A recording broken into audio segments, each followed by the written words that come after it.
अभी दुनिया बाबा बागेश्वर के रहस्य को ही नहीं समझ पाई कि एक नए बाबा प्रकट हो गए। ये है महाकुंभ में पहुंचे तीसरी आंख वाले बाबा, जो आंखों पर पट्टी बांधकर भी सामने लिखी लाइन पढ़ देते हैं। इनकी भक्ति इतनी दृढ़ है कि बिना आंख खोले पूरी दुनिया का सच बता देते हैं। इसीलिए लोग उन्हें तीसरी आंख वाला बाबा कह रहे हैं। महाकुंभ में जब एक रिपोर्टर ने इन बाबा से सवाल किया तो इन्होंने कहा, स्लेट पर चौक से कुछ लिखो। जैसे ही पत्रकार ने लिखा, आंख पर पट्टी बांधे बाबा बोले, आपने जय हनुमान लिखा है। पत्रकार और वहां आसपास मौजूद लोग ये देखकर दंग रह गए, पर इससे भी बड़ा आश्चर्य देखना अभी बाकी था। बाबा ने कागज कलम उठाया, मन ही मन मंत्र का उच्चारण किया, कागज से कलम पर कुछ लिखा और पत्रकार से कहा, भीड़ से किसी महिला को बुला लो। जो महिला वहां आई, उसका और उसके शहर का नाम बाबा ने पहले से कागज पर लिख रखा था, जिसे देखकर सब वहां दंग रह गए और फटाक से पत्रकार ने अगला सवाल दाग दिया। बाबा यही काम तो धीरेन्द्र शास्त्री भी करते हैं, जिसे सुनकर तीसरी आंख वाले बाबा भड़क गए और पंडित धीरेन्द्र शास्त्री को सीधा चैलेंज कर डाला। वो चैलेंज क्या है जरा वो सुनिए, फिर बताते हैं ये बाबा हैं कौन, आए कहां से हैं। तीसरी आंख वाले बाबा का दावा है, पंडित धीरेन्द्र शास्त्री मेरी पर्ची नहीं बना पाएंगे, उन्हें मंत्रों की सिद्धि मेरे सामने सिद्ध करनी होगी। मुझे बचपन से दिव्य शक्ति प्राप्त है, तीसरी आंख से सब कुछ देख लेता हूँ। पहले दादाजी लोगों को भविष्य बताते थे, फिर पिताजी ने ऐसा किया और बीते 25 वर्षों से मैं ऐसा कर रहा हूँ। यानी बाबा को अपनी शक्ति पर भरपूर भरोसा है। इनके पिता ने भारत के आर्थिक महाशक्ति बनने की भविष्यवाणी की थी।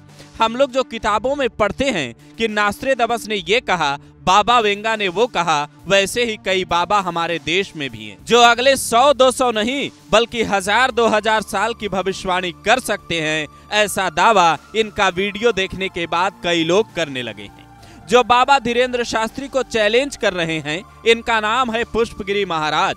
मध्य प्रदेश के ग्वालियर के रहने वाले हैं।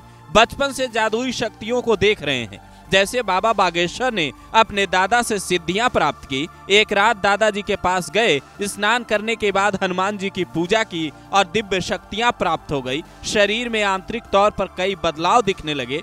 वैसा ही किस्सा पुष्पगिरी महाराज का भी है। हालांकि वो ये नहीं बताते कि ये मंत्र शक्तियां उन्हें कौन सी साधना करके मिली है, बल्कि कहते हैं मैं भविष्य बता सकता हूँ, सिद्धियों के बारे में नहीं। एक सच ये भी है कि इन बातों को आम लोग कभी आसानी से नहीं समझ पाएंगे, क्योंकि आप जिस चीज से गुजरते नहीं उस पर यकीन करना मुश्किल होता है। ये ठीक वैसा ही है जैसे IITian बाबा अभय सिंह पर कुछ लोग सवाल उठा रहे हैं। कई लोगों ने कांटा वाले बाबा को सवालों के घेरे में खड़ा करना शुरू कर दिया।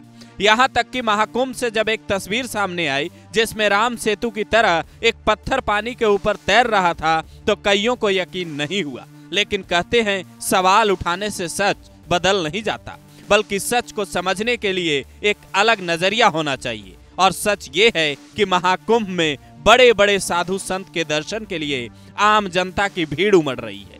लोग गंगा स्नान के बाद सिद्ध संतों का दर्शन कर रहे हैं। ये भी एक इत्तेफाक ही है कि एक तरफ करोड़ों लोग महाकुंभ में पहुंच रहे हैं, तो दूसरी तरफ कुछ लोग इन आंकड़ों पर सवाल उठा रहे हैं, जिन्हें बाबा बागेश्वर ने अपने अंदाज में जवाब दिया।